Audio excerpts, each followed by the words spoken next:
Welcome to this week's episode of The Better Half. I'm Kyndra de St. Aubin. This is Katy Hartley, and of course, we are going to take a look back at what's been going on this week. Well, it's too bad for those Phoenix Coyotes getting bounced in Game 5, losing to the LA Kings. They are now out of the NHL playoffs. We're all so very sad about that.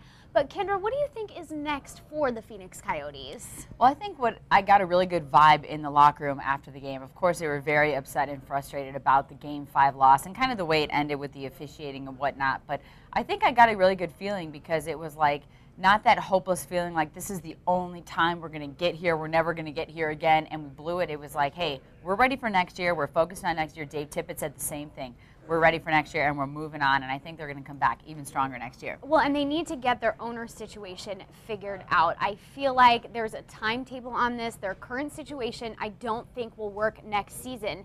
And now it's being reported that the deal with the former Sharks CEO, Greg Jameson, is maybe not quite as strong as we thought it was. So I really hope that this team can get the owner situation worked out in the next couple of weeks. Really, I think we need to see a deal being done so that they don't lose that momentum and they don't lose that confidence that they really did get in the playoffs. I think it would be weird, though, if they come back next year and they actually have an owner. Yeah, right? It'll right? almost be a weird feeling for a lot of these guys that have been dealing with it for so long, but it would definitely be a positive. Yeah, Kyndra, let's shift gears here to some local NFL stuff from Calais Campbell of the Arizona Cardinals, sending out this tweet this week. The bill of the first D-line dinner, well over $2,000 with tip. These guys, this is a tradition. This is what they do every year. Kyndra, what do you think about these athletes spending this kind of money and making it known to their Twitter and other social followers? First of all, it really threw me off guard that Calais Campbell tweeted out this. That just doesn't seem like his style.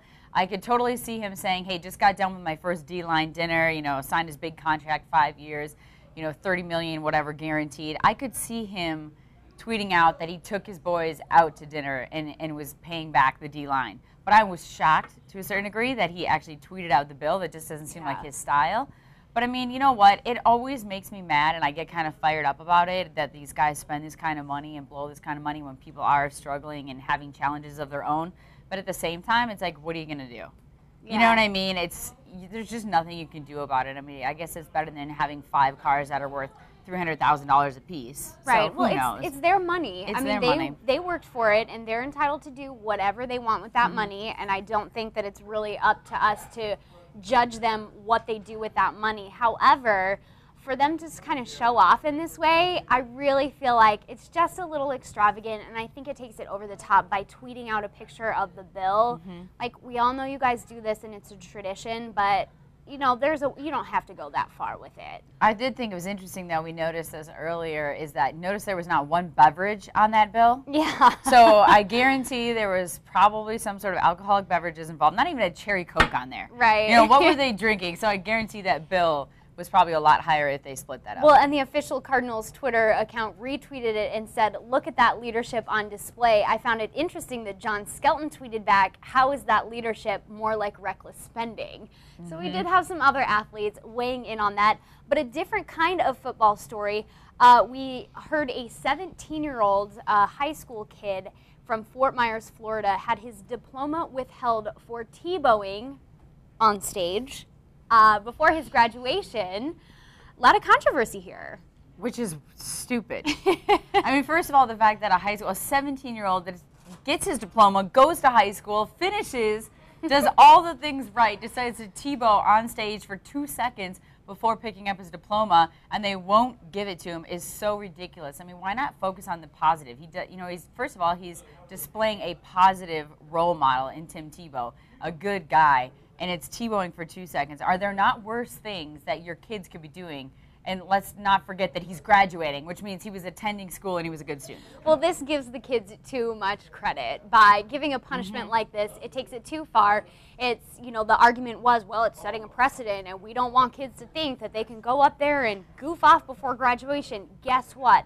Kids are always going to goof off before graduation, and if this is the worst of it, I'm good with that. Yeah, what, setting a precedence to graduate? Setting a precedence to actually attend class and get your diploma? It's ridiculous. And then his mom was in on the punishment. He had to clean the gym to get his diploma. I don't know. I don't know if it was a PR stunt or what, but it was ridiculous. Well, I did hear that the kid, somebody bet him $5 to do it. So he got $5 out of the deal. $5 and his diploma. Last story is Donald Driver winning Dancing with the Stars this week. Very exciting for him.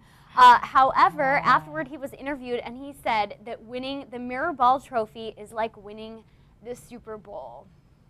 Fair comparison? Not even close. I mean, first of all, the Mirror Ball Trophy, pretty ugly. I mean, I don't know where he's going to put that thing. I think they purposely did that. I think they do it on, like, they try to make it kind of gaudy and tacky, but I think that's ridiculous. I hope he was doing it just to get a rise out of his teammates, because a lot of his teammates and football players around the country were watching him and following him. I know Packer Nation was behind him as we see him in the green and gold country outfit.